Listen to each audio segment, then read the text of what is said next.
அன்பிற்கினிய அல்லாஹ்வின் நல்லடியார்களே, நமது இந்திய நாட்டில் பல்வேறு பகுதிகளிலே நமது மஸ்ஜிதுகள், கபரஸ்தான்கள், இதர வக்ஃப் நிலங்கள் தொடர்ந்து பிரச்சனைக்குள்ளாவதை நாம் கண்டு வருகிறோம். நேற்றைய தினம் மேட்டுப்பாளையத்திலிருந்து கூட ஒரு பதிவு வந்திருந்தது. ஒரு கபரஸ்தானில் அடக்கம் செய்வதை அருகில் உள்ள மாற்று மத அன்பர்கள் தடுத்ததை ஒரு பதிவாக போட்டிருந்தாங்க. தொடர்ந்து நம்முடைய சொத்துக்கள் எந்த நிலையை சந்திக்கிறது, நமது வழிபாட்டு தலங்கள், மஸ்ஜிதுகள் தொடர்ந்து கேள்விக்குறியாகிற ஒரு நிலையை நாம் பார்க்கிறோம். வட மாநிலத்தினுடைய சம்பல் என்கிற ஊருடைய ஒரு பல்லாண்டு கால பள்ளியினுடைய பிரச்சனையையும் தாங்கள் அறிவீர்கள். இந்தியா எந்த திசையில் போகிறது என்பதை நாம் இதற்கு மேலும் விவரிக்க வேண்டிய அவசியமில்லை. நம்முடைய நூற்றாண்டு கால அலட்சியம்தான் இதற்கான முழு காரணம். இந்தியா இந்த நிலைக்கு வரும் என்பதை எத்தனையோ அறிஞர்கள் சொன்னாங்க ஒரு காலத்தில். அவர்களில் குறிப்பாக ஹஜ்ரத் மௌலானா அபுல் ஹசன் அலி மியான் நத்வி அவர்கள் ஆங்கிலேயர்களுடைய இங்கிருந்து அவர்கள் செல்ல போகிறார்கள், இந்தியா விடுதலையாகும் என்கிற சூழ்நிலை எப்போது ஏற்பட்டதோ அப்போதிருந்து இந்தியா எந்த அரசியல் மாற்றத்தை சந்திக்க போகுது, இந்திய முஸ்லிம்களுடைய நிலை என்ன ஆகும், இதெல்லாம் அவங்க 50-60 வருஷத்துக்கு முன்னால் சொன்னாங்க. அன்றைக்கு இந்த சமுதாயம் சுதாரித்திருந்தால் இன்றைக்கு இந்த நிலையை நாம் சந்திச்சிருக்க மாட்டோம். அந்த மாதிரியான அறிஞர்கள் தீர்க்க தரிசனமாக சொன்னாங்க. இன்றைக்கு நிறைய உலமாக்கள் நிறைய அவங்களுடைய பழைய அந்த கிளிப்ஸ்லாம் எடுத்து போடுறாங்க. அவங்க பேசினது எழுதுனது இன்னைக்கு இந்தியாவில் நடக்கிறத அப்படியே படம் பிடித்த மாதிரி சொன்னாங்க. அல்லாஹ்வுடைய சில அடியார்கள் அவங்களுக்கு எதிர்காலத்தில் இப்படியெல்லாம் நடக்கும் என்று தெரியும் இல்லையா? அல்லாஹ் அவங்க மூலமாக சொல்ல வச்சான். அன்றைக்கு அதையெல்லாம் அலட்சியம், இதெல்லாம் நடக்குமா நடக்குமா நடக்குமா நடக்குமா. இப்பயும் அதானே, நானே பேசின எத்தனையோ விஷயத்தை என் காது படவே பேசியிருக்கிறாங்க. இதெல்லாம் சும்மா சொல்லிக்கிட்டு இருப்பாங்க இல்லையா? அல்லாஹ் பாதுகாக்கணும். தன்னுடைய வீட்டுக்கு ஆபத்து வருகிற வரைக்கும் முஸ்லீம் நம்பவே மாட்டான். நாளைக்கு உன் வீட்டில் வந்து நிற்பான், இதெல்லாம் இந்துக்கள் வீடு, முஸ்லீம்கள் ஆட்சி செய்த காலத்தில் அபகரிச்சாங்கன்னு வந்து நிற்பான். அன்னைக்கு தான் நம்ம ஆள் நம்புவான். அது வரைக்கும் இதெல்லாம் நடக்குமா நடக்குமா நடக்குமா நடக்குமான்னு பேசிக்கிட்டே இருக்க வேண்டியதான். நடக்க ஆரம்பித்து எத்தனையோ விஷயங்கள் கைவிட்டு போயிடுச்சு, பல விஷயங்கள் கைவிட்டு செல்லவும் இருக்கிறது. இப்போ மௌலானா அலி மியான் நத்வி தான் இந்தியா என்ன ஆகுங்கிறத 50 வருஷத்துக்கு முன்னால சொன்னாங்க. எல்லா முஸ்லிம்களுக்கும் சொன்னாங்க நாம் என்ன செய்யணும், எத்தகைய விழிப்புணர்வு வேண்டும் என்றெல்லாம் சொன்னாங்க. யாருமே எடுத்துக்கொள்ளலை. எல்லார் மேலேயும் தவறு தான். ஒட்டுமொத்த சமூகத்தின் மீதும் இந்த தவறு இருக்க தான் செய்கிறது. ஒரு ஜனநாயக நாடு, மதசார்பற்ற நாடு, நமக்கு ஆதரவான அரசு என்றெல்லாம் ஒரு கற்பனையில் மூழ்கி நாம் ஒரு நூற்றாண்டை வீணாக்கியதன் விளைவு தான் இன்றைக்கு இத்தகைய ஒரு சூழ்நிலை. நமக்கு பின்னால் நீதிமன்றங்கள் இல்லை, நீதித்துறையை நம்பலாமா? இல்லை. உங்களுக்கே தெரியும் என்ன நடக்குதுன்னு சொல்லி. இப்படியான ஒரு நிலையில தான் இன்றைக்கு நாம் அடுத்தடுத்து பல பள்ளிகள் கேள்விக்குறியாகிற ஒரு நிலையை நாம் சந்திக்கிறோம். அருமையானவர்களே, சந்திரசூட்டுங்கிற ஒரு நீதிபதி அவர் பாபரி மஸ்ஜித் விஷயத்தில் வழங்கிய தீர்ப்புல பல விஷமத்தனங்களை அவர் கக்கியிருந்தார். அதில் ஒன்று தான், முஸ்லிம்களுக்கு பூமி எல்லாமே வழிபாட்டு தலம் தானே, உங்களுக்கு வழிபாட்டு தலங்கிறது ஒரு குறிப்பிட்ட கட்டடம் ஒன்றும் இல்லையே, எனவே நீங்கள் அதை விட்டு கொடுத்தா என்ன, இந்துக்களுக்கு அப்படி இல்லை, ஒரு குறிப்பிட்ட கோயில் தான் அவங்களுடைய வழிபாட்டு தலம்னு சொல்லி அவருடைய அந்த வார்த்தை ரொம்ப விஷமத்தனமானது. அதை ஒரு பார்ப்பன பத்திரிகையாளர் ஒரு பேட்டியில் சொல்கிறாரு, இந்துக்களுக்கு குறிப்பிட்ட அந்த ஆலயம் தான் வழிபாட்டு தலம், முஸ்லீம்களுக்கு அப்படி இல்லை, அவங்க எங்கனாலும் தொழலாம். இது பெருமானார் சொன்ன ஒரு ஹதீஸை என்ன நோக்கத்தில் சொல்லப்பட்டதோ அந்த நோக்கத்தை திசை திருப்பும் விதமாக உங்களுக்கு தான் பூமியில் எங்கனாலும் தொழாமே. அந்த பேட்டியில் அவர் சொல்கிறார், அந்த பத்திரிகையாளர், முஸ்லீம்கள் நான் பார்த்துருக்கிறேன், ஒரு மாலில் போனால் அங்கே போய் தொழுவாங்க, ஒரு ஏர்போர்ட்டுக்கு போனால் அங்கே போய் தொழுவாங்க, பூமி எல்லாமே உங்களுக்கு தொழுகிற இடம் தானே, நீங்கள் எதுக்குப்பா மஸ்ஜிதுன்னு வச்சுருக்கீங்க, எல்லா மஸ்ஜிதையும் நாங்கள் இடித்து கோயில் கட்டிடுறோம், நீங்கள் எங்கனாலும் தொழுதுக்குங்க. எவ்வளோ தவறான ஒரு விளக்கம் இது. அவர் சொல்கிறார், முஸ்லீம்கள் பல ஊர்களில் சிட்டிகளில் ஜும்மா தொழுக ரோட்டில் தொழுது நீங்கள் பார்த்தது இல்லையா, வீதியில் தொழுது பார்த்தது இல்லையா, அப்போ உங்களுக்கு எல்லா இடமும் தொழக்கூடிய இடம் தானே, எல்லா இடத்தையும் தொழுகைக்கு வச்சுக்குங்க, நாங்கள் பள்ளியாசலை பூரா இடித்து கோயில் ஆக்கிறோங்கிறார். எவ்வளோ பெரிய விஷமத்தனம், இதுக்கு மேலேயும் விஷமத்தனம் இருக்குதா? இது இந்த பூமி முழுவதும் மஸ்ஜிதுன்னு எந்த அர்த்தத்தில் சொன்னாங்க? ஒரு முஸ்லீம் ஒரு பயணத்தில் இருக்கிறாருன்னு சொன்னால், பயணத்தில் தொழுக நேரம் வந்துருச்சு, பள்ளிவாசல் இருந்து உள்ள போய் தான் தொழணுமா அப்படின்னா தேடி பாரு, பள்ளிவாசல் இல்லையா, எங்க தொழுக வந்துருச்சோ அங்கனே விரிச்சு தொழுதுரு, இடம் சுத்தமா இருந்தா தொழுதுரு. அந்த அர்த்தத்தில் சொல்லப்பட்டதை பள்ளிவாசல் கட்ட சொல்லி பெருமானார் எத்தனை ஹதீஸ்ல வலியுறுத்தினாங்க. இஸ்லாத்துல மஸ்ஜிதுகளுடைய முக்கியத்துவம் என்ன, பள்ளிவாசல் கட்டுவதனுடைய சிறப்பு என்ன? ஒரு பள்ளிக்கு ஒரு விளக்கு ஒருவர் வாங்கி போட்டால் 70,000 மலக்குகள் அவருக்காக பாவ மன்னிப்பு தேடுறாங்க. ஒரு பள்ளிவாசலுக்கு ஒரு பாய் ஒருத்தர் வாங்கி போறாருன்னா அந்த பாய் இத்து பழசாகிற வரைக்கும் 70,000 மலக்குகள் அவருக்கு துவா செய்யறாங்க. இதெல்லாம் மஸ்ஜிதுகள் விஷயத்துல வந்திருக்கிற ஏராளமான ஹதீசுகள். அப்ப பள்ளி கட்டுமாறு சொன்னாங்க, பள்ளியை சுத்தமா வைக்குமாறு சொன்னாங்க, நறுமணமாக வைக்குமாறு சொன்னாங்க. இதெல்லாம் விட்டு போட்டு அவர்கள் இந்த ஹதீஸுக்கு எவ்வளவு தவறான பிழையான விளக்கம் சொல்லி மஸ்ஜிதுகளை இடிச்சு கோயில் கட்டுறோம், இப்படி ஒரு ஆபத்தான ஒரு விளக்கத்தை சொல்வதை பார்க்கிறோம். அருமையானவர்களே, மஸ்ஜிதுகள் ஆபத்துகளை சந்திப்பது இது முதல் முறை அல்ல, நாம் அதையும் தெரிந்து கொள்ளணும். இந்த மாதிரியான விஷயங்கள்ல நாம் தெரிந்து கொள்ள வேண்டிய சில முறைகளும் இருக்குது. இந்த மார்க்கத்திற்கு ஆபத்து, இறை இல்லங்களுக்கு ஆபத்து என்பது இன்று நேற்று அல்ல. அல்லாஹ்வுடைய புனித இல்லமான மஸ்ஜிதுகளுக்கெல்லாம் தாயாக விளங்கக்கூடிய மஸ்ஜிதுல் ஹராம், புனித மஸ்ஜிதுல் ஹராம், அதுவும் வரலாற்றில் பல கட்டங்களில் ஆபத்துக்குள்ளாகி தான் இருக்குது. அந்த மஸ்ஜிதுல் ஹராமையும் கராமித்தாங்கிற ஒரு கூட்டம் அவங்க கைப்பற்றினாங்க, மீசாப அகற்றினாங்க, ஹஜர் அஸ்வதை எடுத்தாங்க, எல்லாம் நடந்துச்சு, மஸ்ஜிதுல் ஹராம்லேயே நடந்துச்சு. ஆனால் மக்கா ஒன்றும் அழிஞ்சு போகலையே, இன்றைக்கும் மக்கா இருக்கிறது, மக்காவுக்கு முஸ்லீம்கள் போகிறாங்க, அது கியாம நாள் வரைக்கும் நடக்கும். என்னைக்கு அல்லாஹ் இந்த உலகத்துக்கு அழிவை ஏற்படுத்தணும்னு நினைக்கிறானோ அன்றைக்கு காபா இடிக்கப்படும், இடிக்கப்பட்டால் உலகம் அழிந்துவிடும். அப்ப அது வரைக்கும் என்ன நடந்தாலும் சரி, சில காலங்கள் சில தீய சக்திகளுடைய கை ஓங்கலாம்.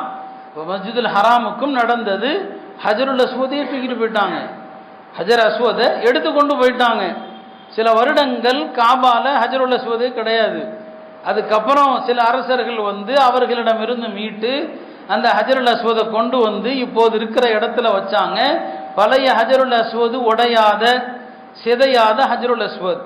இதை எடுத்துட்டு போன பிறகு அது 18 துகள்களாக உடைஞ்சு போச்சு.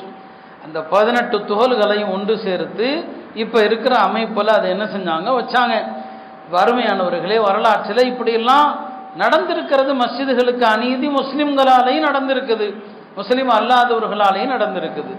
முஸ்லிம்களை பொறுத்த வரைக்கும் எந்த ஒரு நாட்டை வெற்றி கொண்ட போதும் கூட பிற மதங்களுடைய ஆலயங்களை அவங்க கைவச்சதில்லை. மக்கா மதீனாவை தவிர்த்து உலகத்தில் வேற பகுதிகளில் கோயில்கள், சர்ச்சுகள் எதையுமே முஸ்லிம்கள் வந்து கை வைக்க கூடாது, அதான் சட்டம்.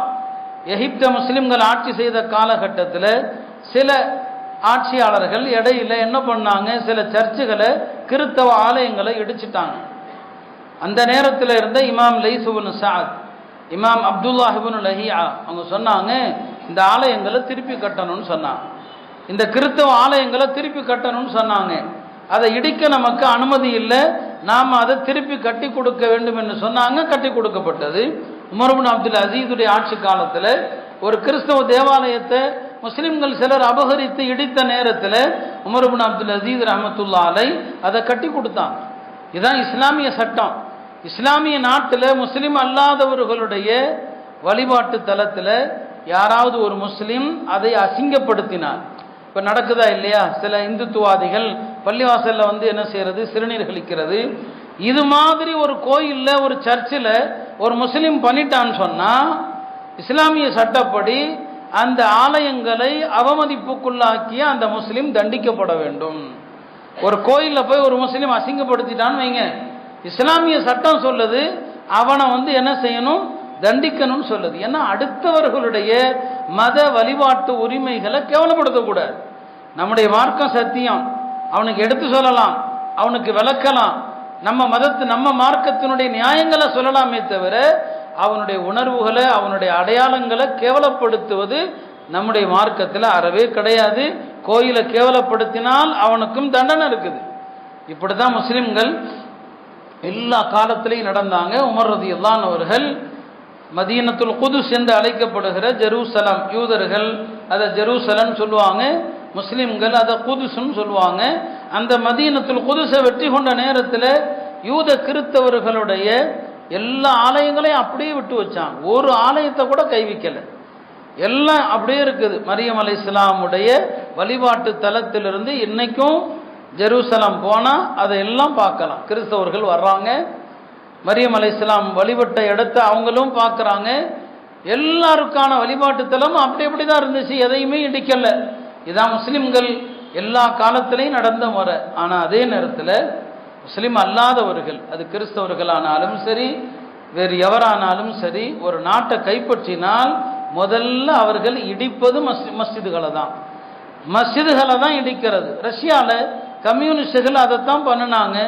ரஷ்யா கம்யூனிஸ்ட் தலைவர்களில் ஒருவரான ஸ்டாலின் ஆட்சியில் 2000 பள்ளிகள் இடிக்கப்பட்டுச்சு. இன்னைக்கு அல்ஹம்துலில்லாஹ் அங்கெல்லாம் நிறைய பள்ளிகள், கம்யூனிசம் என்னைக்கு உடைஞ்சதோ, இஸ்லாமிய நாடுகள் திரும்ப வந்ததோ எல்லா இடங்களிலும் அந்த பள்ளியை கட்டினாங்க. இப்போ ரஷ்யாவுடைய அந்த கம்யூனிச ஆட்சியில், இரும்புத்திரை ஆட்சியில் பள்ளியை மியூசியங்களாக மாற்றினாங்க, பள்ளியை மதுக்கூடங்களாக மாற்றினாங்க, பள்ளிவாசலை தொழிற்சாலைகளாக மாற்றினாங்க, சில பள்ளிகளை திட்டமிட்டு டாய்லெட்டுகளாக மாற்றினாங்க. இதெல்லாம் கம்யூனிசம் செஞ்சது தான். கம்யூனிஸ்டுகள் நமக்கு ஒன்றும் ஆதரவானவர்கள் அல்ல. இங்கே உள்ள கம்யூனிஸ்டுகள் நமக்கு ஆதரவாக தெரியும், ஏன்னா அவர்களும் இஸ்லாத்துக்கு விரோதிகள் தான். அவங்க ரஷ்யாவில் அவங்க பண்ண அட்டூழியத்துக்கு முன்னால் இங்கே இந்துத்துவாதிகள் பண்ணுகிற அட்டூழியம் கம்மி தான். அவ்வளவு அட்டியாயங்களை செஞ்சாங்க. அதனால் அங்கே ஒன்றும் இஸ்லாம் அழிஞ்சிடலை. இன்றைக்கி அந்த நாடுகளில் செழிப்பாக முஸ்லீம்கள் இன்றைக்கு இருக்கிறாங்க. அப்போ ரஷ்யாவில் இந்த பிரச்சனை இருந்துச்சு, பள்ளிவாசல்கள் தான். எதிரிகளுடைய கண்ணை உறுத்துறது பூரா இந்த மஸ்ஜிது தான். அதே மாதிரி தான் யூதர்களும் கூட அவர்கள் இஸ்ரேலுங்கிற நாட்டை உருவாக்கின பிறகு இஸ்லாமிய அடையாள சின்னங்கள் ஒன்று கூட இருக்கக்கூடாது. அதில் முக்கியமாக அவர்களுடைய கனவு என்ன, அக்ஸா இருக்கிற அந்த இடம், அந்த இடத்தை என்ன செய்யணும், இடித்து விட்டு கோயில் கட்டணும், கிறிஸ்தவ கோயில் என்று அவங்க யூத கோயில் கட்டணும்னு சொல்லி. அதனால் தொடர்ந்து என்ன பண்ணுவாங்கன்னு சொன்னால், திடீர்னு ஏதாவது ஒரு பகுதி இதில் தீக்கிரையாக்கிடுவாங்க. 1969 அக்ஸாவில் பெரிய தீ விபத்து ஏற்பட்டது.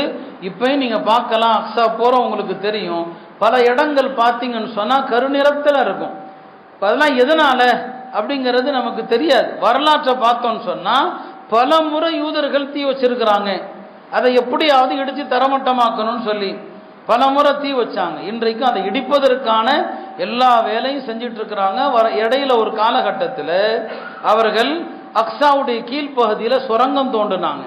அந்த சுரங்கம் தோண்டினது எதுக்குன்னு சொன்னால், நாம் அக்ஸா கட்டடத்தை இடித்தா உலகம் முழுக்க சர்ச்சையாயிடும். ஏன்னா அது முஸ்லீம்களுடைய முதல் கிபிலா. அது தானாக இடிஞ்சு விடுறதுக்கு என்ன செய்யலாம், ஒரு சுரங்கம் தோண்டி அக்ஸாவுடைய அஸ்திவாரத்தை பலவீனப்படுத்தி ஒரு சின்ன நில அதிர்வு ஏற்பட்டால் விழுந்துடும் பள்ளிவாசல்.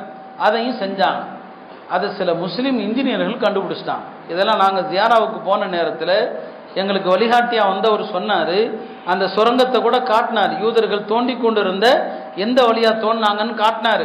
இப்போ சொன்னாங்க, இந்த சில முஸ்லீம் இன்ஜினியர்கள் கண்டுபிடித்து யூதர்கள் இப்படி ஒரு சுரங்கம் தோன்றாங்க, அவங்களுடைய திட்டம் என்ன, அந்த சுரங்க குழியை தோண்டி உள்ள பூரா தண்ணீரை நிரப்பி அக்ஸாவுடைய அஸ்திவாரம் தன்னை போல சிதைந்து கீழே விழுந்துடணும்னு சொல்லி. அப்புறம் அது கண்டுபிடிக்கப்பட்டு பெரிய சர்ச்சையாகி அதில் பல போராட்டங்கள் நடந்து இப்போ தற்காலிகமாக அது நிறுத்தி வைக்கப்பட்டிருக்குது. இல்லை அவன் அண்டர் கிரவுண்ட் வேலை செய்கிறானாங்கிறதும் தெரியாது. இப்போ அக்ஸாவை இடிக்கணும், அதான் அவனுடைய குறிக்கோள். அந்த அக்ஸாவை இடிப்பதற்கு யூதர்கள் வகுத்த திட்டத்தை அடிப்படையாக வச்சு தான் யூதர்களுக்கும் ஆர்எஸ்எஸ்க்கும் பெரிய லிங்க் இருக்குது. அந்த திட்டத்தை வச்சு தான் இங்கே பாபரி மஸ்ஜிதை அவர்கள் அந்த திட்டம் போட்டு தான் இடித்தாங்க. அதே பிளான் பண்ணி இடித்தாங்க. 2 பேருக்குமான அரசியல் திட்டம் கிட்டத்தட்ட ஒன்று தான். என்ன, இவர்கள் இடித்து கோயிலும் கட்டிட்டாங்க, அங்கே அது உலக பிரச்சனை ஆகிடும், அதில் ஏற்படுகிற அழுத்தங்கள் அதிகம் என்பதனால அவங்க வெயிட் பண்ணிட்டு இருக்கிறாங்க. ஏன்னா யூதர்கள் அவன் ஒரு காலண்டர் வச்சிருக்கிறான், யூத மத காலண்டர், யூத மத காலண்டர் ஒன்று வச்சிருக்கிறான். அந்த காலண்டர் படி இப்போ 5777வது வருஷம் தஜ்ஜால் எப்போ வருவான் அப்படிங்கிறட்ட அவங்கள்ட்ட ஒரு கணிப்பு இருக்குது யூதர்கள்ட்ட. யூதர்கள் தஜ்ஜால மசீஹான்னு சொல்கிறாங்க, நாம் மசீஹுத் தஜ்ஜாலுங்கிறோம் இல்லையா, அவனுடைய ஹிப்ரு மொழியில மசீஹா. அந்த மசீஹாவை அவன் பெரிய தலைவராக எதிர்பார்த்து காத்துட்டு இருக்கிறான். மசீஹா வரக்கூடிய வருஷம் நெருங்கிடுச்சுங்கிறான். அவனுடைய அவங்கள்ட்டையும் ஜோசியர்கள்லாம் இருப்பாங்க. மசீஹா வரக்கூடிய காலம் நெருங்கிடுச்சு. அதுக்கு முன்னால அவர் வரும்போது மஸ்ஜித் அக்ஸா இருந்தா அவர் கோச்சுக்கு வரான். யார்? தஜ்ஜால் வந்தா. தஜ்ஜால் வர்றதுக்கு முன்னால இடிக்கணும். அவனுடைய கனவு அதுதான், அதுக்கு முன்னால இடிக்கணும்னு சொல்லி. ஆனா இடிக்க முடியுமா அப்படிங்கிறத ஹதீசுகள் அடிப்படையில் பார்க்கும்போது ஈசா அலைஹிஸ்ஸலாம் வரும்போது மஸ்ஜித் அக்ஸா இருக்கும், மஹ்தி அலைஹிஸ்ஸலாம் வரும்போது மஸ்ஜித் அக்ஸா இருக்கும். அப்படி பார்க்கும்போது அதை இடிக்க முடியுமான்னு தெரியல. ஒருவேளை அல்லாஹ் பாதுகாக்கணும், நாம் அந்த மாதிரியான ஒரு காட்சியை பார்க்குற அவலத்தை விட்டு அல்லாஹ் நம்மை பாதுகாப்பானாக. ஒருவேளை எனக்கு அக்ஸா குறித்த அந்த விஷயம் தெரியல. யூதர்கள் ஒருவேளை இடித்தாலும் அது மீண்டும் கட்டப்படத்தான் செய்யும், மீண்டும் எழுப்பப்படத்தான் செய்யும். ஆனால் இடிக்கிறதுக்கான வாய்ப்பு இருக்குதா? எல்லா வேலைகளையும் அவர்கள் செஞ்சுக்கிட்டே இருக்கிறாங்க. நான் சொல்ல வந்தது, உலகம் முழுக்க இதை முஸ்லீம் அல்லாதவர்கள் பள்ளிவாசலை அவர்கள் விரோதத்தின் அடையாளமாக பார்க்குறாங்க. பள்ளிவாசலை ஒரு எதிரியாகத்தான் பார்க்குறாங்க. இத்தனைக்கு நாம பள்ளிவாசலுக்குள்ள எல்லாரையும் வரவழைக்கிறோம். யாரும் பள்ளிக்குள் வரக்கூடாதுலாம் சட்டம் இல்லை. பெருமானார் காலத்திலையும் மஸ்ஜிது நபவிக்குள்ள யூதர்கள் வந்திருக்கிறாங்க, மஸ்ஜிது நபவிக்குள்ள கிறிஸ்தவர்கள் வந்திருக்கிறாங்க. பெருமானாருடைய தொழுகையை பார்த்து இஸ்லாத்தை ஏற்றவர்கள்லாம் இருக்கிறாங்க. இப்போதும் முஸ்லிம் அல்லாதவர்கள் பள்ளிக்கு வருவதற்கு எந்த தடையும் சட்ட ரீதியாக இல்லை, வரலாம் அவங்களும். ஆனாலும் கூட அவங்க பள்ளிவாசலை ஒரு அடையாளம் மோசமான அப்படி ஒரு சித்திரத்தை வச்சிருக்கிறாங்க. இப்படி பள்ளிவாசல் உலகம் முழுக்க பல நேரங்களில் ஆபத்தை சந்திச்சது. அதில் ஒன்று தான் ஸ்பெயின். உந்துலுசுனுடைய ஸ்பெயினை இஸ்லாமிய ஆட்சி காலத்தில் அதை ஒந்துலுசுன்னு சொல்லுவான். ஒந்துலுஸ் என்பது இஸ்லாமிய பெயர். அதை கிறிஸ்தவர்கள் கைப்பற்றிய பிறகு ஸ்பெயின்னு சொன்னாங்க. இந்த ஒந்துலுஸை பற்றி நாம் பேசலாம், மணிக்கணக்கில் பேசலாம். ஏன்னா இன்றைய அறிவு உலகம் எதையெல்லாம் இன்றைக்கு சாதித்ததோ இதற்கெல்லாம் முன்னோடி முஸ்லிம்களுடைய ஸ்பெயின் தான். இன்றைய கல்வி முறை இருக்குது, காலை மாலை கல்வி முறை, ஸ்கூல் திட்டம், இதை ஸ்பெயின் முஸ்லிம்கள் கண்டுபிடிச்சது தான். இன்றைய விஞ்ஞானம், மருத்துவம் எல்லாவற்றுக்குமே அன்றைய ஸ்பெயின் முஸ்லிம்கள் தான் எல்லாவற்றுக்கும் அடித்தளம். அப்படிப்பட்ட அந்த முஸ்லிம்கள் கட்டடக்கலையில் சிறந்து விளங்கினாங்க. அவங்க கட்டின பள்ளிவாசல்கள் அற்புதமான பள்ளிகள்.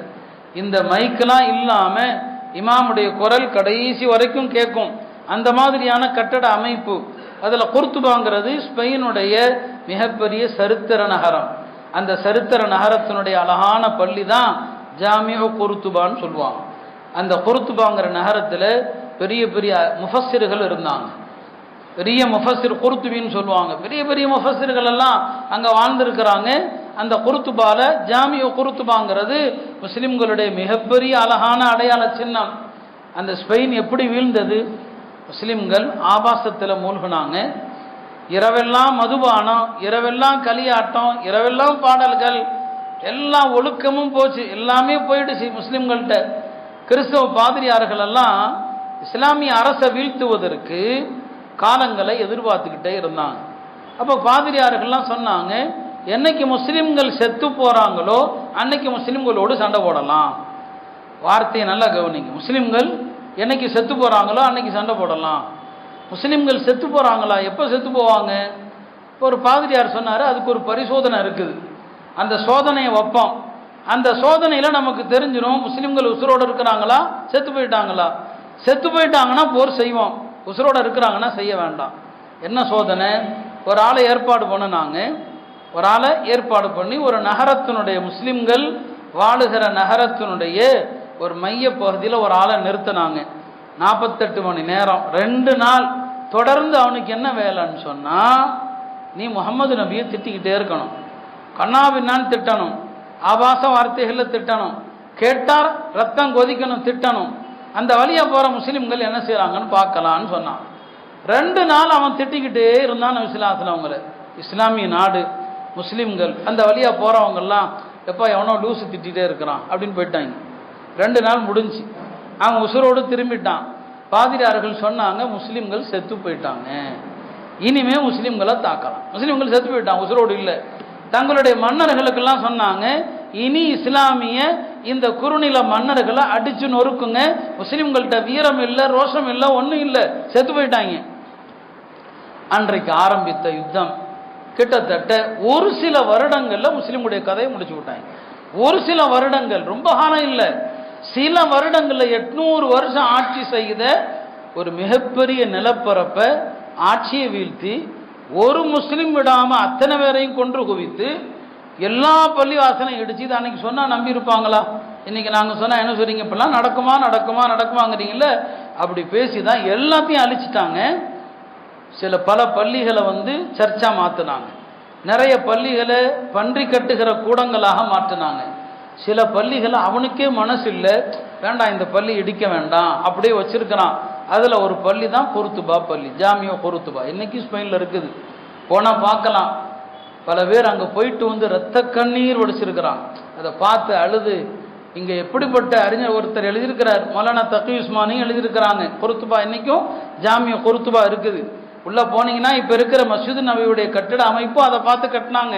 அந்த ஜாமியோ குருத்துபாவில் போய் ஒருத்தர் சொல்கிறாரு, நான் யோசிச்சு பார்க்குறேன், இங்கே தானே இமாம் குருத்துபி உட்காந்து தஃப்சீர் நடத்தினாங்க, இங்கே தானே இந்த அறிஞர் உட்காந்து ஹதீஸ் நடத்தினாங்க, இங்கே தானே எத்தனையோ இமாம்கள் தொழு வச்சாங்க, இந்த மெம்பரில் தானே எத்தனை ஹத்தீபுகள் குத்பா செஞ்சாங்க இல்லையா? அதையெல்லாம் எண்ணி பார்த்து என் மனம் கனத்து போய்விட்டது. இந்த மெஹராப், அந்த மெம்பர் அப்படியே வச்சிருக்கிறான். அந்த பெரிய பள்ளி, அன்றைய காலத்தில் உலகத்தின் பெரிய பள்ளி, அதனுடைய சில பகுதிகளை சர்ச்சாக்கிட்டாங்க.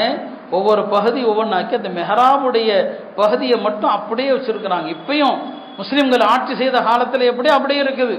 அவர் சொல்றாரு, அந்த பகுதிக்குள்ளே யாரும் போக முடியாது, யாருமே போக முடியாது. நான் என்ன பண்ணேன், கொஞ்சம் தடுப்பை அப்படியே நீக்கிட்டு உள்ளே போய் தக்பீர் கட்டிட்டேன். என் மனசில் ரொம்ப பெரிய வேதனை. பல ஆண்டுகள் தொழுகை நடக்காத ஒரு இடத்துல நான் போய் தொழணும்னு சொல்லி தக்பீர் கட்டிட்டேன். அந்த இடத்துல காவலுக்கு நின்ன ஆளு என்னை விரட்ட வந்தார். சுற்றுலா தலம் தானே, பல பெண்கள் ஆண்கள் வருவாங்க. ஒரு அம்மா அந்த காவலாளியை பார்த்து சொல்லுது, எப்பா விடு, இது சுதந்திர நாடு, சுதந்திர நாடு. அவர் சொல்ல, நான் பாங்கு சொன்னேங்கிறார், பாங்கு சொல்லி தொலை போனேன்னு சொல்லி. அவர் ஏதோ ஒரு பாட்டு படிக்கிறார், படிச்சுட்டு போகட்டும் விடுன்னு சொன்னார். நான் பாங்கு சொல்லி இகாம சொல்லி அந்த இடத்துல ஒரு 2 ரக்காத் தொழுதேன். ஒரு வகையில் பார்த்தா எனக்கு மகிழ்ச்சியாக இருக்கும், ஒரு வகையில் பார்த்தா எனக்கு துக்கமாக இருக்கும். மௌலானா தகியும் தன்னுடைய பயண குறிப்பில் அந்த ஜாமியோ குருத்துபாவுக்கு போன அனுபவத்தை சொல்லுவாங்க.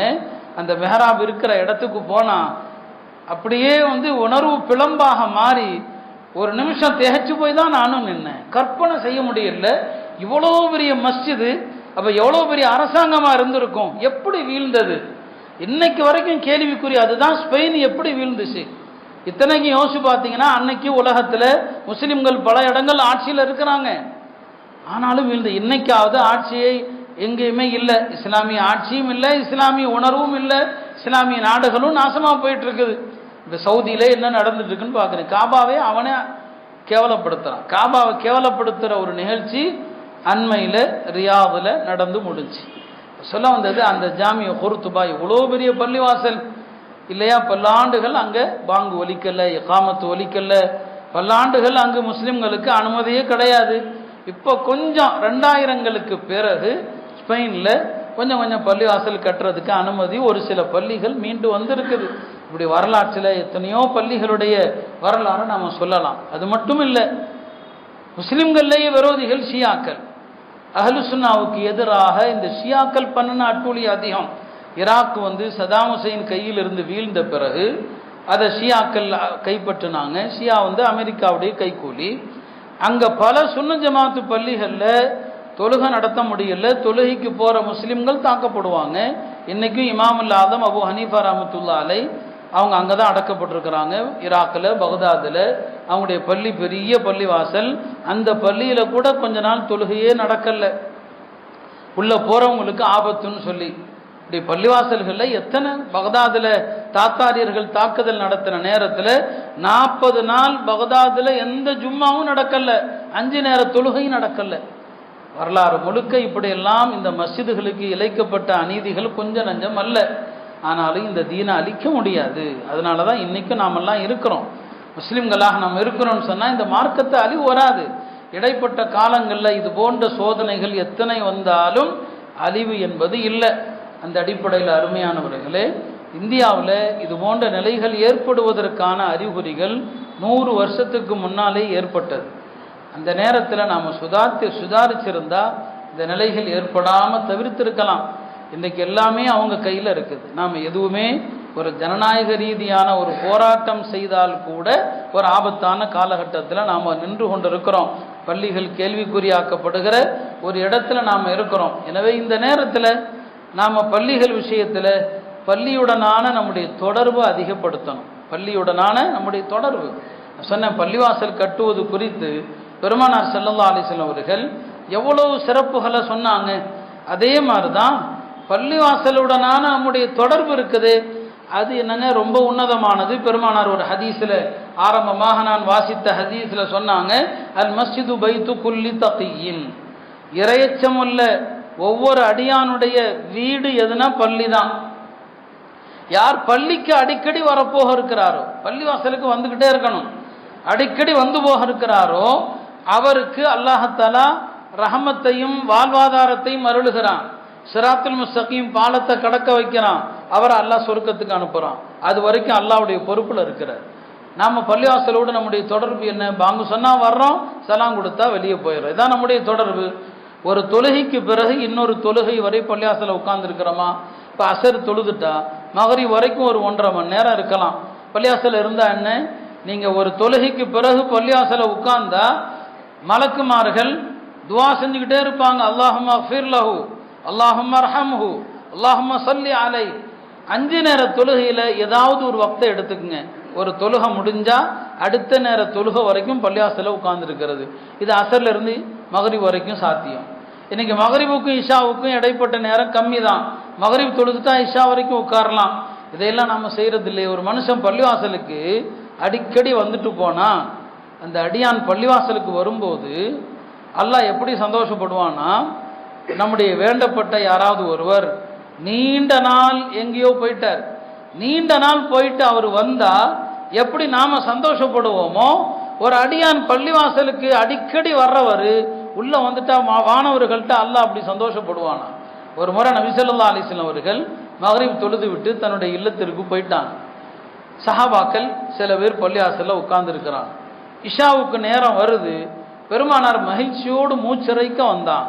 மூச்சரைக்க வர்றாங்க. சொன்னாங்க, உங்களுக்கெல்லாம் அபுஷீரு, ஒரு நற்செய்தி உங்களுக்கெல்லாம். அல்லாஹ் வானத்தினுடைய கதவுகளை இப்போ திறந்து வச்சிருக்கிறான். சொன்னாங்க, வானத்தின் கதவுகளை திறந்து வைத்து கொண்டு அல்லாஹ் மலக்குமார்களை பார்த்து சொல்றான், இதோ என் அடியார்களை பாருங்க, ஒரு ஃபரதை முடிச்சாங்க மகரிப, அடுத்த ஃபரதுக்காண்டி உட்கார்ந்து இருக்கிறாங்க, என்னுடைய அடியார்களை பாருங்கன்னு சொல்லி அல்லாஹ் பெருமைப்படுவதாக சொன்னாங்க. அருமையானவர்களே, அல்லாஹ்வுடைய அர்ஷுடைய நிழலின் கீழ் 7 பேருக்கு அல்லாஹ் இடம் கொடுக்கிறான். அதுல ஒருத்தர் யாரு? ரஜுலுன் கல்புஹு முஅல்லகுன் ஃபில் மசாஜித். அவருடைய உள்ளம் எப்பவுமே பள்ளி தான்.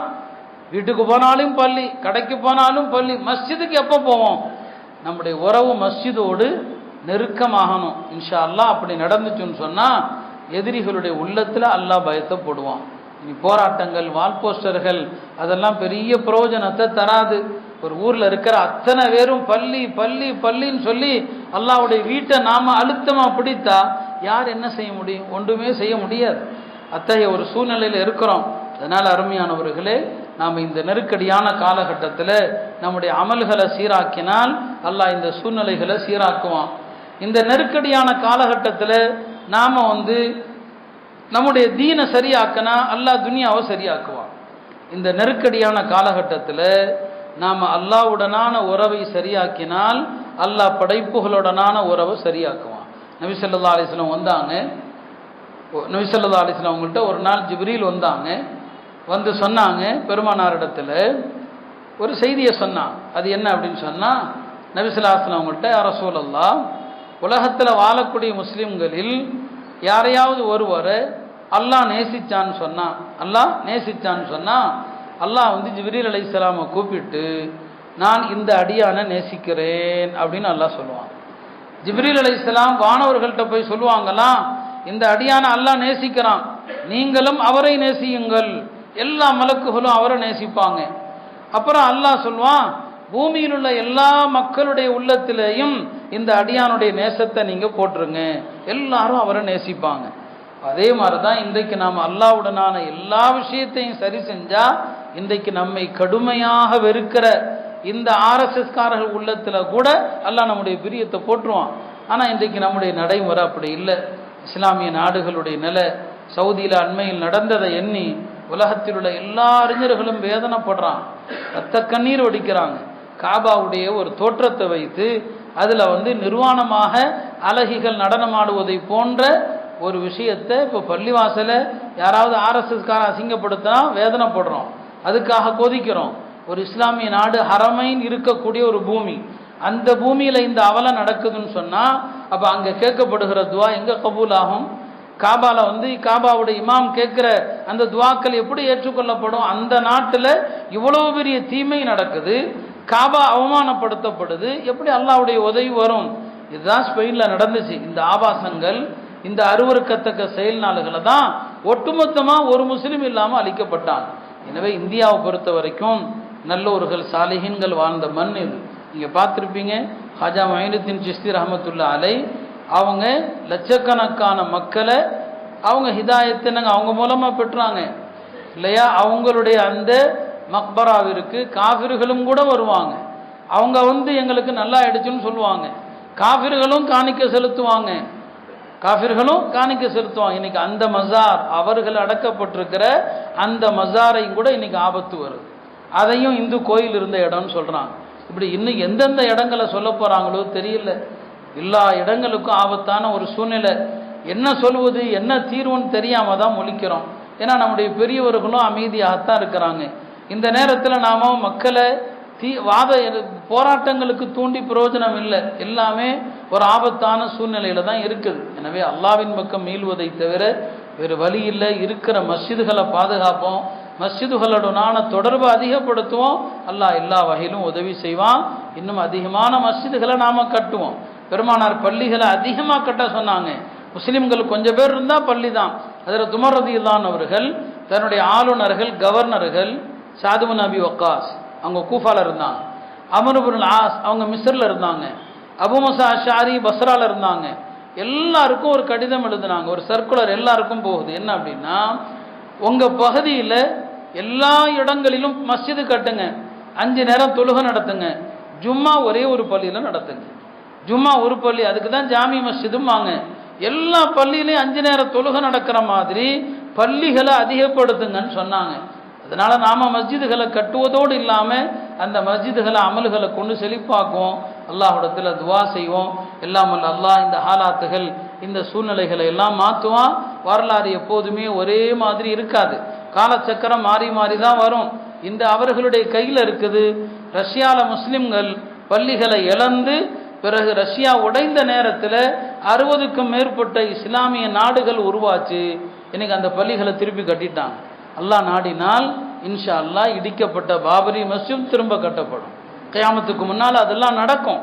அதே மாதிரி தான் நாம் இழந்த மஸ்ஜிதுகளையும் திரும்ப கட்டுகிற ஒரு காலமும் வரத்தான் செய்யும். அல்லாஹ்வுடைய நாட்டத்தில் அது ஒன்றும் பாரதூரமான விஷயம் அல்ல. எல்லாம் அல்ல அல்லாஹ் நமது இந்திய நாடு சந்திக்கிற இந்த நெருக்கடியான சூழலிலிருந்து அல்லாஹ் பாதுகாப்பானாக. ஆட்சியாளருடைய உள்ளத்திலே இஸ்லாத்தினுடைய வெறுப்பை நீக்கி அதை மஹப்பத்தாக மாற்றுவானாக. உலகம் முழுவதிலும் உள்ள அஹ்லு சுன்னாவுடைய முஸ்லிம்களுக்கு அல்லாஹ் உதவி செய்வானாக. நம்முடைய மஸ்ஜிதுகள், நம்முடைய மதரசாக்கள், நம்முடைய திக்ருடைய கான்காஹுகள், இஸ்லாமிய பள்ளிகள் அனைத்தையும் அல்லாஹ் பாதுகாப்பானாக. வ ஆகிரு தஅவானா அனில் ஹம்துலில்லாஹி ரப்பில் ஆலமீன்.